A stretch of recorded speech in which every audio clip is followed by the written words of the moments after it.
I'm Sam Maskew. I am Aidan Healy.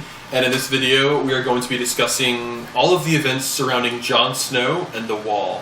And the Night's Watch and the Wildlings, the White Walkers, all of the impending climactic events.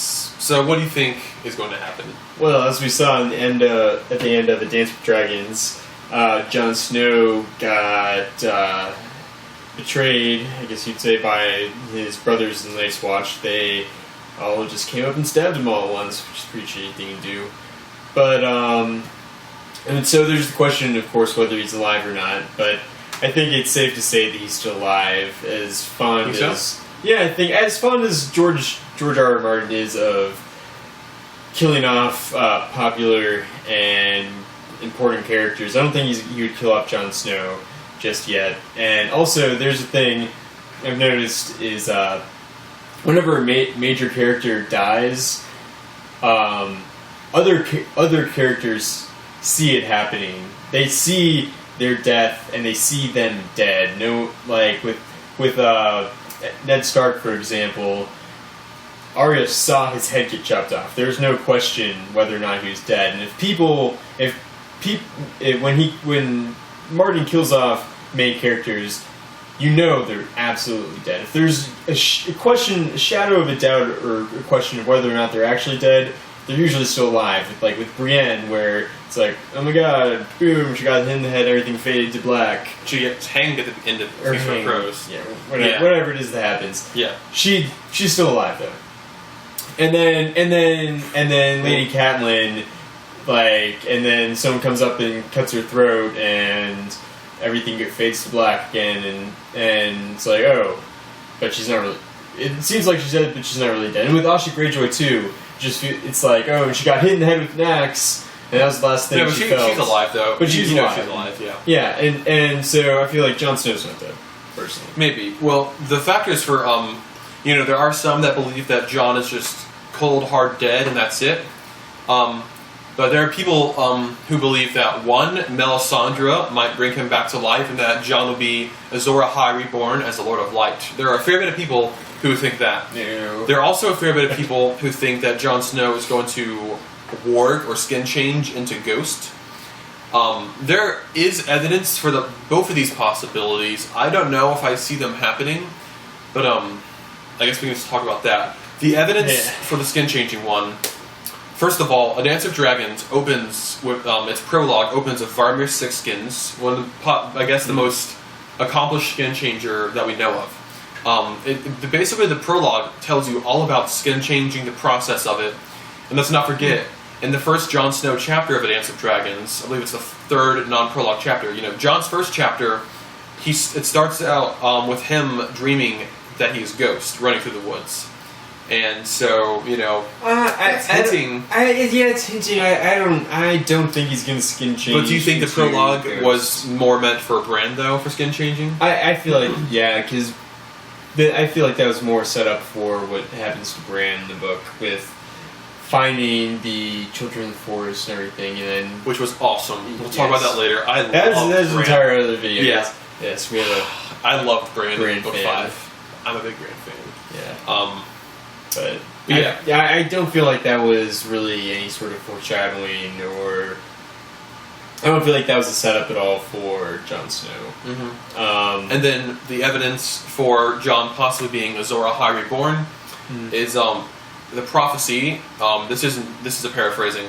That when the long night looms, that Azor Ahai will be reborn amidst salt and smoke. Well, the long night seems to be looming because the others are back for the first time in 8,000 years. It's going to be at least a 9-year winter that's coming on. That's already arrived, sorry. Yeah. Book 5, winter's here for the first time. And amidst salt and smoke, smoke is going on, things are burning. The wounds of the body heat and the wounds are smoking in the night. And Bowen Marsh is crying as he kills Jon. That's the salt of tears. And also just the fact that Jon Snow's sword is Valyrian steel. That could be kind of Lightbringer-ish, because it's, from Valyria. Yeah. It's a fiery sword in its own way. It's entirely possible that Jon Snow might be this Lord of Light figure. I think we can pretty safely say that it's not Stannis. You see in A Feast for Crows, Maester Aemon is talking to Samwell, and he's asking about Stannis' sword. And he's asking, did this sword of his give off heat? And Sam's like, no, it did not give off heat. It just burned brightly. So I think that Stannis is not the Lord of Light. I don't think Melisandre is lying to Stannis. I think that she genuinely believes he is Lord of Light, but I don't think he is. I don't think he is either, but I don't think Jon Snow is Lord of Light either. Maybe there is no Lord of Light. I would say, it might not be based on the way George R. R. Martin has treated other religions in the whole Song of Ice and Fire universe, I don't think there's actually a Lord of Light. I definitely don't think Jon Snow is Azor Ahai Reborn. I feel like that just does not fit in with the way the rest of the story is progressed. That's too good. That's like too much of a fanboy's dream to be true. Like it's too much like Snow, the lonely, forsaken orphan boy really is secretly the savior of the world. I'm not going to buy that. Yeah, and if you look at it, it's like it's not to call George Martin's writing shallow or anything, but like he's like the really cool outcast. Everyone thinks he's cool. Yeah. He has a scar going across his eyes. Yeah. He's got the cool sword. He's a good fighter. Yeah. It just seems too. If he was also some sort of demigod reborn, that would just be too much. Like I don't think, and he has ghosts. He's like the coolest direwolf of them all. Yeah, because it doesn't even make noises. Yeah, So I don't think about that. I think the most plausible Jon Snow theory is that he is Lyanna and Rhaegar's son, and I'm not even possible. Really completely sold on that, but I feel like if it's either he's part Targaryen. Part Targaryen, Azor Ahai Reborn, or dead. I think it's most likely he's alive and he's part Targaryen, but I don't think he's Azor Ahai Reborn. And we don't entirely know. And I don't think he's going to skin change into Ghost either. Maybe. I feel like Bran's got the whole skin changing thing. I don't think there's. Jon has going to be another character that skin changes. Yeah, Jon has no training with it. That's one thing. He's resisted those urges. And I feel like also just from a storytelling sort of perspective, it wouldn't make for a good story because it would just be like reading Bran chapters all over again, reading Bran's story all over because he wouldn't know what to do and then he'd have to learn. And I just don't feel like George R. R. Martin's going to do that. He's not going to do Bran twice. Yeah, and going back to the Rhaegar and Lyanna theory, honestly, I feel like that's such a popular theory, we don't even really need to talk about it. Yeah. For those of you who aren't familiar with the Rhaegar, Lyanna, R plus L equals J theories, you can find them on any YouTube comment for frickin' any video, you'll find them. I personally, I find myself agreeing with that theory. Maybe not. Who knows? I don't know. I do know this, though, that when George Martin, David Benioff, and Dan Weiss had like a 5-hour lunch together like years and years ago. Mm-hmm. This is the first time they met each other. They were talking about making a show. George R. R. Martin can eat in 5 hours. Who knows? But yeah, at the very end of that conversation, though, George Martin, the entire time George Martin was trying to see if these two show creators knew the series well enough. Yeah. And at the end of that conversation, he looked at them and he said, "Who is Jon Snow's real mother?" And they answered correctly. That's all George Martin says. They answered correctly. So there is some truth behind all of that. Either way, next we have what is going to happen at the Wall, seeing as how the Night's Watch has just killed their leader, or probably killed their leader. What is going to happen there? And now, I think the two biggest things to talk about would be what's going to happen at the Wall, and then talking about the different horns that are involved in the story. Yes. So for the Wall, we have, Jon Snow had been incorporating wildlings as commanders of, like the Night Forts and, all the repairing garrisons, which, of course, that may be a big reason the Night's Watch brothers killed him, because that was a bit controversial. But he was doing that to emphasize their alliance, what I mean? But anyways, so you have wildlings and Night's Watch brothers all over the wall now. So now that the Night's Watch brothers have killed Jon Snow, quote unquote, are they just going to start fighting each other, or what? Well, are they going to try to kill the wildlings? I think the larger question in regards to the wall is it going to come down or not? Yeah. Like, I mean, they could be fighting each other, but if the wall comes down, it doesn't matter anymore.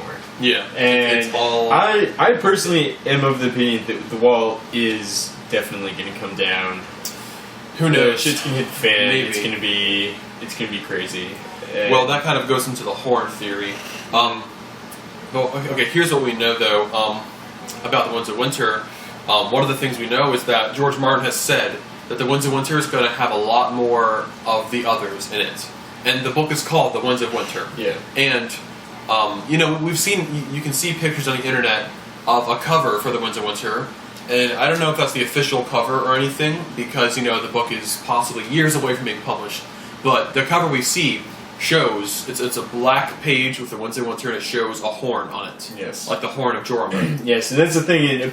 Supposedly, Melisandre burned the horn of Jormungand after they beat the wildlings. In that huge sacrificial And procession. although the horn is never blown, so we don't actually really know whether or not that actually was the horn of Jormungand. And even before, Mance Rayder said that they didn't find the horn of Jormungand at first. And did he say that? Yeah, he did. He said. Yeah, he said, like, we opened 100 graves and didn't find anything. But what about the one he showed John, though? Yeah, and then he said, like, oh, we do have it, I was lying to you, or something like that. My memory is honestly a tad shitty there. Yeah, and so if that was the Horn of Jormungand, then, well, it's gone. But I don't think it was. There's some people think that the horn that Ghost found, along with all the other Dragonglass artifacts in the cache by the Fist of the First Men, there's a small, normal sort of horn there, and a lot of people think that's actually the Horn of Jormungand. I feel like the Horn of Jormungand would be huge. But either way, some people say that like its legend has been exaggerated over centuries. It's said that here's what we know, that it's just said that the Horn of Jormungand. Well, first of all, Jormungand was a wildling king beyond the wall, many years past, and it's said that he blew the horn, his horn, and that it woke giants from the earth. Yeah. And maybe these could be huge giants or the 10, 15 feet tall giants we've seen. But, we don't know if it'll necessarily bring down the wall. Mance Rayder thinks it will bring down the wall. That doesn't mean it'll just knock over the wall. Maybe it would, who knows. But here's what I think, though. I would be thoroughly surprised if by the end of the series, White Walkers were not spilling across Westeros. I think that eventually White Walkers are going to be not just going up to the wall. I think they're going to be in the north and even heading to the south. I think that the others are going to. I think we're going to see them at the gates of King's Landing. Personally, I don't know about that. I think we will. That's a long way from the wall. I feel like it's possible. Humans. Well, okay. Here's what I think is, and with all those wildfire stores they have in King's Landing. Maybe the wildfire will be used against the others. That'd be really interesting too. It seems almost perfect for destroying the others and the zombies they create out of humans. But here's what I think will happen, though. I think overall, that George Martin is going to have the humans fail to make common cause against the undead, because that's what they need to do. Jon Snow has been pushing for that a bit too hard, which may have gotten him killed. But so far, the Wildlings and the Night's Watch brothers have failed to forget the centuries of bloodshed between them, and they need to forget about that because winter is coming, the others are heading towards the wall, and possibly south of the wall. I think that the humans are going to fail to unite against them, and that they're going to get past the wall. Maybe that'll be sped up by the wall falling by a horn, who knows. But yeah, it's all very interesting stuff. There's also the possibility, very slim possibility, the horn that Victarion has, Dragonbinder, and that's a very slim sort of possibility because it wasn't from the north, it's from Lyria, but there's also the possibility that it's worth the horn of Jormungand was simply a dragon horn that somehow found its way to Westeros, ancient Westeros, and he just found it was a dragon horn. And Well, see, it could be, and any dragon horn could technically be the Horn of Jormungand, possibly. The description we have of the Horn of Jormungand from Mance Rayder's tent is that it was black with... Which is Dragonbinder. Dragonbinder's black. Well, yeah, but it has like really old golden runes. It's got runes from the first men before, the alphabet, the common tongue alphabet. And it's... Yeah, that's the one Mance Rayder had. But the one that the Victarion has is from Euron Crow's Eye from Valyria. And it's got these... It says, I am Dragonbinder or something like that. And no mortal man shall sound me and live. Something like that. And it says that in Valyrian glyphs. They have to be different horns. There's no way. I mean, that's personal, I think, too. But there's and it's still speculation, but I think they're entirely different horns. It'll be interesting. When we talk about Marine, which will be a big video because of all the converging storylines there, we'll definitely have to bring up the horn that Victarion has, because that has not been sounded yet anywhere near dragons or anything. It's been sounded on the Iron Islands in the middle of the sea. Yeah. And it killed the guy who blew it, but it has not been sounded anywhere near dragons, real dragons. So we'll see what comes of that. I guess that sort of concludes our talk about Jon Snow and the Wall and the others and the Horn of Jormungand. There's a lot to be seen in the upcoming book, and just thank you for watching if you did, and leave comments and whatever. See you next time. See you next time.